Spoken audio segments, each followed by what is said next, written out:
दिल्ली के 2 मंत्री जेल में, बंगाल के 2 मंत्री जेल में, तमिलनाडु का 1 मंत्री जेल में।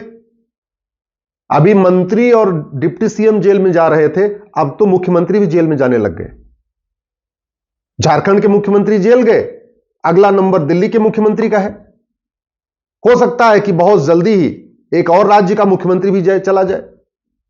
लेकिन सवाल यही है कि क्या मंत्री, मुख्यमंत्री, सांसद, विधायक को जेल में डालने से भ्रष्टाचार खत्म हो जाता है क्या? अगर ऐसा होता तो दिल्ली को भ्रष्टाचार मुक्त हो जाना चाहिए, क्योंकि दिल्ली के डिप्टी सीएम भी जेल में और दिल्ली के हेल्थ मिनिस्टर भी जेल में। बंगाल का भ्रष्टाचार खत्म हो जाना चाहिए, बंगाल के भी कई विधायक और मंत्री जेल में है। तमिलनाडु का भी 1 मंत्री जेल में है, तो तमिलनाडु का भ्रष्टाचार खत्म हो जाना चाहिए। मैं बार बार कह रहा हूं, सीबीआई और ईडी के छापा मारने से भ्रष्टाचार खत्म नहीं होगा। अखबारों की खबर बनेगी, फ्रंट पेज पे फोटो छपेगी, टीवी पे डिबेट होगी, लेकिन भ्रष्टाचार खत्म नहीं होगा। भ्रष्टाचार खत्म करने के लिए कानून बनाना पड़ेगा। दुर्भाग्यवश कानून बदलने की बात ना ये हमारे नेता करते हैं, ना अभिनेता करते हैं, ना लेखक करते हैं, ना बुद्धिजीवी करते हैं, ना पत्रकार करते हैं, ना कलमकार करते हैं। भ्रष्टाचार खत्म करने के लिए प्रॉपर्टी को आधार से लिंक करना पड़ेगा, और प्रॉपर्टी को आधार से लिंक करने के लिए कानून बनाना पड़ेगा। भ्रष्टाचार खत्म करने के लिए 100 रुपए से बड़ी नोट बंद करना पड़ेगा। 100 रुपए से बड़ी नोट की जरूरत ही नहीं है। भारत में 80% लोग पर डे 100 रुपए से कम खर्च करते हैं, और जो 20% लोग 100 रुपए ज्यादा खर्च करते हैं, उनके पास एटीएम, पेटीएम, भीम, UPI, debit card, credit card सब कुछ है। फिर 100 रुपए से बड़ी नोट क्यों चल रही है? आखिर यूरोप में 100 रुपए से 100 से बड़ी करेंसी नहीं है, अमेरिका में 100 से बड़ी करेंसी नहीं है, तो भारत में हम क्यों चला रहे हैं? जितनी बड़ी नोट होती है उतना ज्यादा कालाधन होता है, जितनी बड़ी नोट होती है उतना ज्यादा हवाला होता है, जितनी बड़ी नोट होती है उतना ज्यादा भ्रष्टाचार होता है। 100 रुपए से बड़ी नोट कर दें, 25% भ्रष्टाचार अपने आप खत्म हो जाएगा। अगर भ्रष्टाचार खत्म करना है तो हमको नार्को पॉलीग्राफ ब्रेन मैपिंग कानून बनाना पड़ेगा। चलो, हेमंत सोरेन को पकड़ लिया, अब हेमंत सोरेन क्या आपको लगता है सारी बात सच सच बता देंगे? क्या मनीष सिसोदिया सारी बात सच बताएंगे? सत्येंद्र जैन सारी बात सच बताएंगे? या जो तमिलनाडु का मंत्री पकड़ा गया वो सब सच बताएगा? क्या नहीं बताएगा? अब ये हाई प्रोफाइल लोग सच बताते नहीं है, पुलिस इनको पीटती नहीं है ढंग से, पुलिस इनको पीट नहीं सकती, ये सच बताएंगे नहीं तो पूरी सच्चाई निकलेगी कैसे? सच्चाई तब निकल के आएगी जब narco test, polygraph test, brain mapping test हो इनका, और उसके लिए कानून बनाना पड़ेगा। लेकिन कोई कानून बनाने की बात नहीं कर रहा है। भ्रष्टाचार तब खत्म होगा जब भ्रष्टाचार को गंभीर अपराध घोषित किया जाएगा। भ्रष्टाचार को भी बलात्कार के जैसा गंभीर अपराध घोषित किया जाएगा। अगर बलात्कारियों को फांसी हो सकती है, बलात्कारियों को आजीवन कारावास हो सकता है, तो भ्रष्टाचारियों को आजीवन कारावास क्यों नहीं होनी चाहिए? फांसी क्यों नहीं होनी चाहिए? दुनिया के कई देशों में तो होती है। चीन में भ्रष्टाचारियों को फांसी होती है, सिंगापुर में भ्रष्टाचारियों को फांसी होती है। भारत में 3 से 7 साल सजा क्यों नहीं कोई मांग कर रहा है कि भाई भ्रष्टाचारियों को फांसी देने, आजीवन कारावास देने के लिए कानून बनाया जाए? दूसरा, आखिर हमारे देश में जो नागरिकता वाला कानून है ये कब बदला जाएगा? भ्रष्टाचार तो प्लांडवे में किया जाता है, सोच समझ के किया जाता है। भ्रष्टाचार तो लाइफ को एंजॉय करने के लिए किया जाता है, लग्जरी लाइफ जीने के लिए किया जाता है। भैया ठीक है, मर्सिडीज खरीदेंगे, फार्म हाउस खरीदेंगे, फ्लैट खरीदेंगे, बंगलो खरीदेंगे, प्लांडवे में किया जाता है। तो फिर 100% प्रॉपर्टी जब्त करने वाला कानून क्यों नहीं बन रहा है?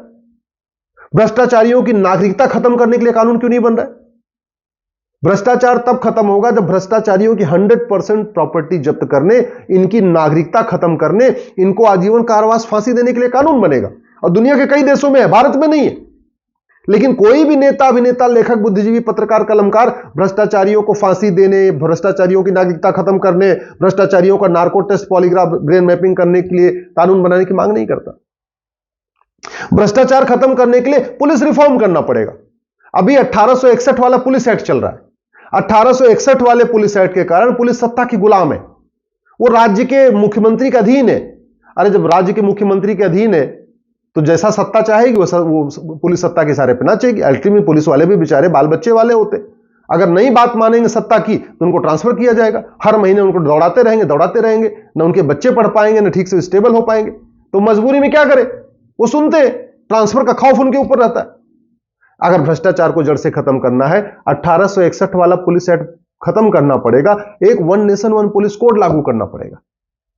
भ्रष्टाचार खत्म करना है तो मुकदमे की सुनवाई जल्दी खत्म करने के लिए जुडिशियल चार्टर लागू करना पड़ेगा, जस्टिस विद इन ईयर लागू करना पड़ेगा।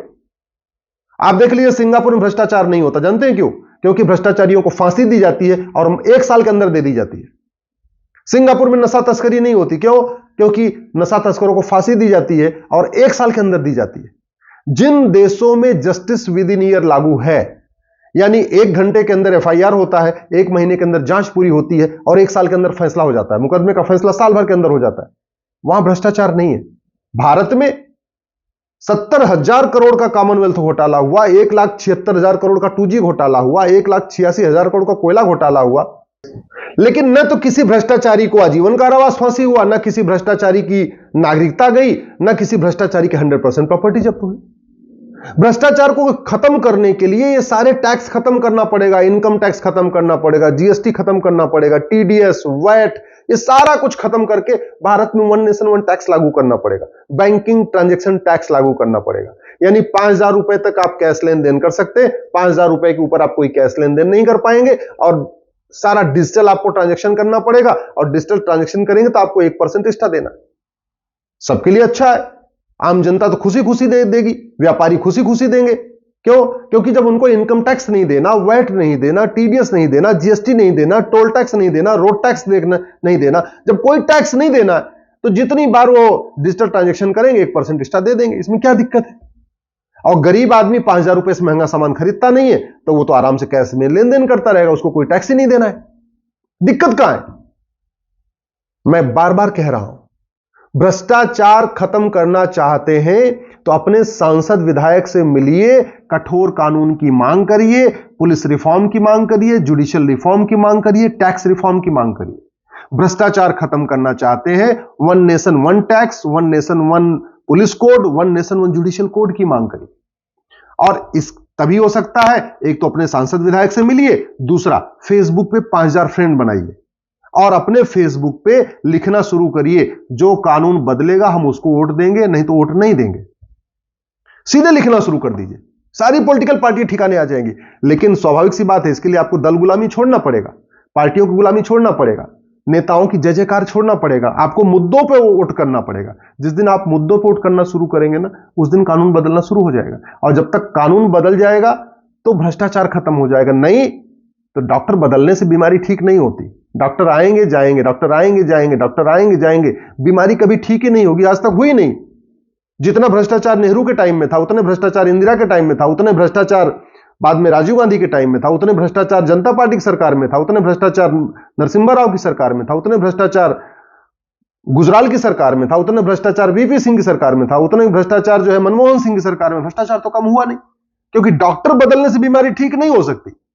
बीमारी ठीक करने के लिए दवा बदलना पड़ता, दवा का मतलब कानून बदलना पड़ेगा। अगर आप चाहते हैं कि भ्रष्टाचार खत्म हो तो कानून बदलने की मांग करिए, और नहीं तो अखबारों की हेडलाइन देखते रहिए। किसी दिन मनीष सिसोदिया की फोटो छपेगी, सत्येंद्र जैन की फोटो छपेगी, हेमंत सोरेन की फोटो छपेगी, केजरीवाल की फोटो छपेगी, फिर हो सकता है उसके बाद राहुल गांधी की फोटो छप जाए, किसी दिन सोनिया गांधी की फोटो छप सकती है, वाड्रा की फोटो छपेगी, प्रियंका गांधी की फोटो छपेगी। जो लोग भारत को लूटे, एक एक करके फोटो छपती रहेगी, लेकिन इनके फोटो छपने से थाने का भ्रष्टाचार खत्म नहीं होगा, तहसील का भ्रष्टाचार खत्म नहीं होगा, जिले का भ्रष्टाचार खत्म नहीं होगा। अगर आप सोचते हैं किसी सांसद विधायक मंत्री को जेल में डाल देने से हवलदार भ्रष्टाचार छोड़ देगा, थानेदार भ्रष्टाचार छोड़ देगा, पेशकार भ्रष्टाचार छोड़ देगा, लेखपाल भ्रष्टाचार नहीं करेगा, कानून को भ्रष्टाचार नहीं करेगा, तहसीलदार भ्रष्टाचार नहीं करेगा, एसडीएम भ्रष्टाचार नहीं करेगा, या पीडब्ल्यूडी के लोग भ्रष्टाचार नहीं करेंगे, तो आपकी बहुत बड़ी गलतफहमी है। भ्रष्टाचार तब खत्म होगा जब भ्रष्टाचारियों की 100% प्रॉपर्टी जब्त करने, भ्रष्टाचारियों की नागरिकता खत्म करने, भ्रष्टाचारियों को आजीवन फांसी देने के लिए कानून बनेगा। भ्रष्टाचार तब खत्म होगा जब भारत में जस्टिस विद इन ईयर लागू होगा। भ्रष्टाचार तब खत्म होगा जब नार्को पॉलीग्राफ ब्रेन मैपिंग कानून बनेगा। भ्रष्टाचार तब खत्म होगा भारत में जब 1 नेशन 1 टैक्स लागू होगा। अगर मेरी बात से सहमत है, इस वीडियो को अधिक से अधिक शेयर करिए, अपने फेसबुक पे जरूर डालिए।